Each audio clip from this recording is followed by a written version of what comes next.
It is hot. I don't know if you know that. And I just filmed this whole thing into this mic and into that camera without the mic being on.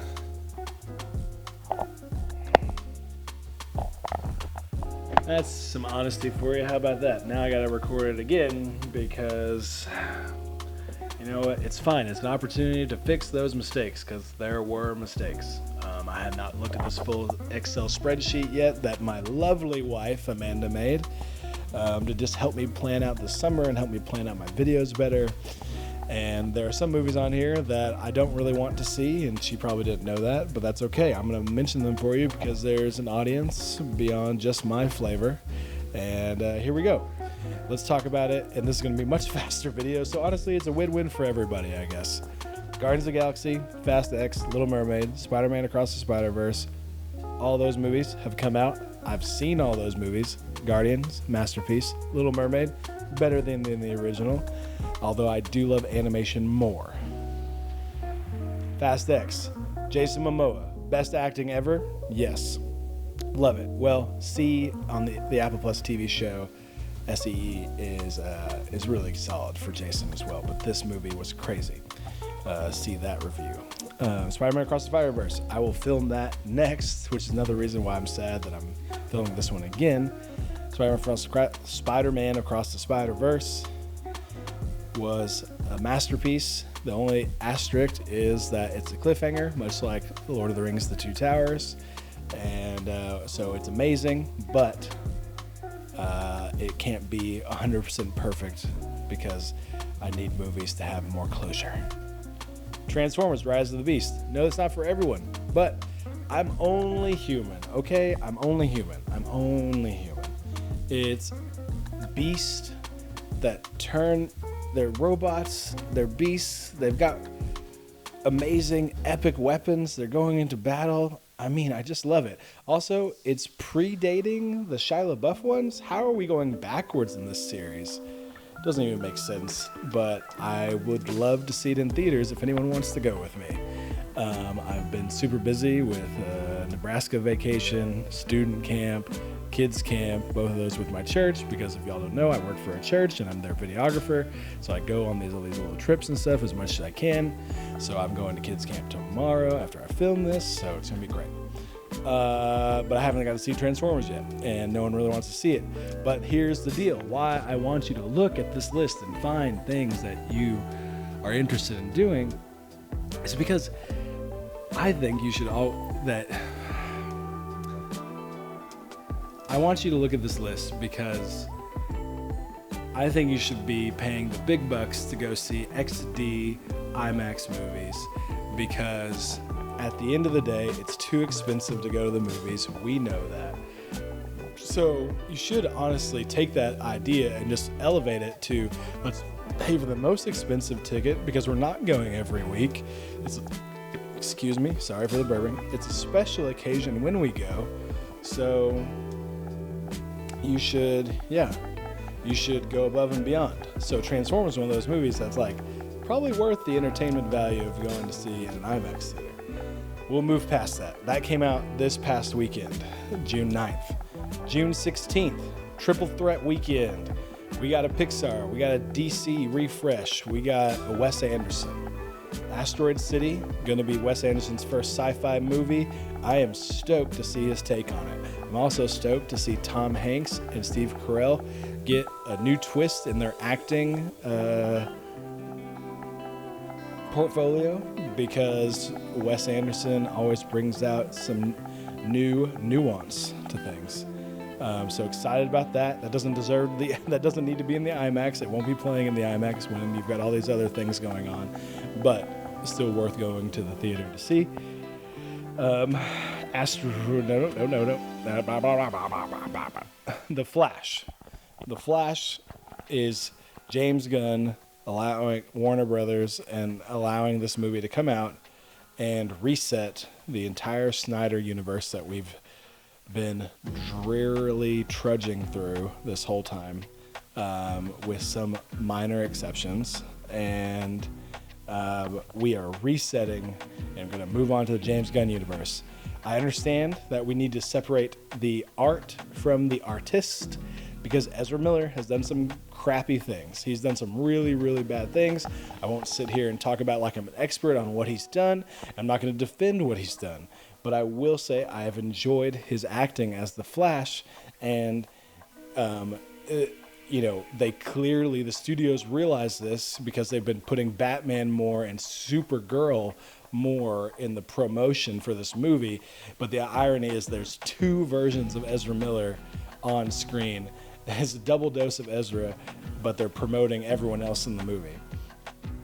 So it's going to be awkward, but the awkward part is all the people that are reporting how bad Ezra's being in the real world are saying this is one of the best movies of all time, and I know studios have to say that about their movies, but I mean, they've been pretty cavalier with how bad all these other DC movies have been. So for them to say the glowing reviews that they're saying for this movie, it's pretty intense. So gonna go see it. Then you've got Elemental, and I will just never get tired of Pixar building a new world. I don't care if the narrative's super strong in this. It generally is. Pixar generally makes me cry one way or the other, but I just want to see them build worlds. That's all I want them to see. Anyone who says Pixar is burning out needs to get a reality check or stop. I don't know. Whatever. Just stop. Don't do that. So check out those 3 movies coming out this weekend, June 16th. See which one you want. Then the next week, you've got Indiana Jones, Dial of Destiny. It's getting terrible reviews as far as the early press box goes. And it's probably because Harrison Ford's too old, and it's disappointing because they made Logan. This director, James Mangold, made Logan, the Hugh Jackman movie with Wolverine. That was amazing and a masterpiece, if you will. And they basically said, do that, but with Indiana Jones. And I guess the problem is they did a lot more CGI. It looks worse somehow. I don't know. It didn't have the same regimen as Hugh Jackman. I don't know. But I'm still going to see it and just pray that it's better than Kingdom of Crystal Skull, which is so bad. And so I hate the name Dial of Destiny because while I'm sure it's talking about a sundial or some weird sci-fi thing, all the Dial of Destiny sounds to me, and I don't know why it's not in meme culture or somewhere on a YouTube meme page. If it is, put it here. Dial of Destiny is this. Ring, ring, hello. Ring, ring, hello. Harrison, would you like to make more money? Yes, I would. Yeah, can you stop doing that shrinking show for like 2 seconds and do this? Yeah, no, I'll tell Jason to shut up and I'll go do this, but I'll be back for shrinking later. Yeah, you can do shrinking later. Just come make a bunch of money with us now. We won't, Shia LaBeouf's not in it. We didn't even put Spielberg in on this one. It's like, all right, sounds good. That's the Dial of Destiny. It's like, you want to come out and do this? Fine. You did all the Star Wars movies, and you allegedly like Indiana Jones more than Han Solo, so let's make it happen. Then there's Ruby Gillman, Teenage Kraken. DreamWorks, I hate this animation style. I don't like it at all. I also don't like that you showed the entire movie in the trailer. You got to be able to control that better, man. I don't expect any surprises from this movie. It seems very straightforward, but I love the premise. Again, world building, love it. Love the premise. And I do think it's hilarious, and certainly not a coincidence that the villain of this movie, based off the trailers, is essentially Ariel from the Disney classic. It's very funny you did that. Slow clap for you. I would have loved to have been in the board meeting where you made that creative decision. So, hope it turns well for you, DreamWorks. I mean, just to go from How to Train Your Dragon and Kung Fu Panda to Ruby Gillman, I mean, what is that animation style? I mean,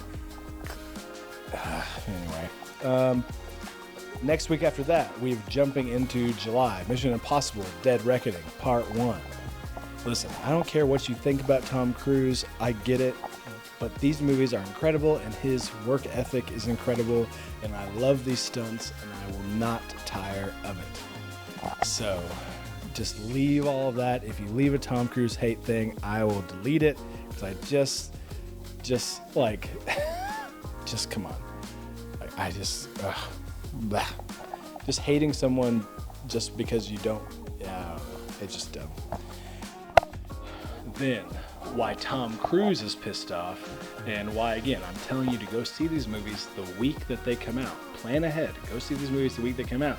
Tom Cruise is pissed off because next week he's only get 7 days in the IMAX, and Tom Cruise is a big IMAX boy, and he got spoiled with Maverick because Maverick was coming out of COVID and there was not any competition, and it blew up, and he got all these weeks, and it kept going back and back and back and back and back.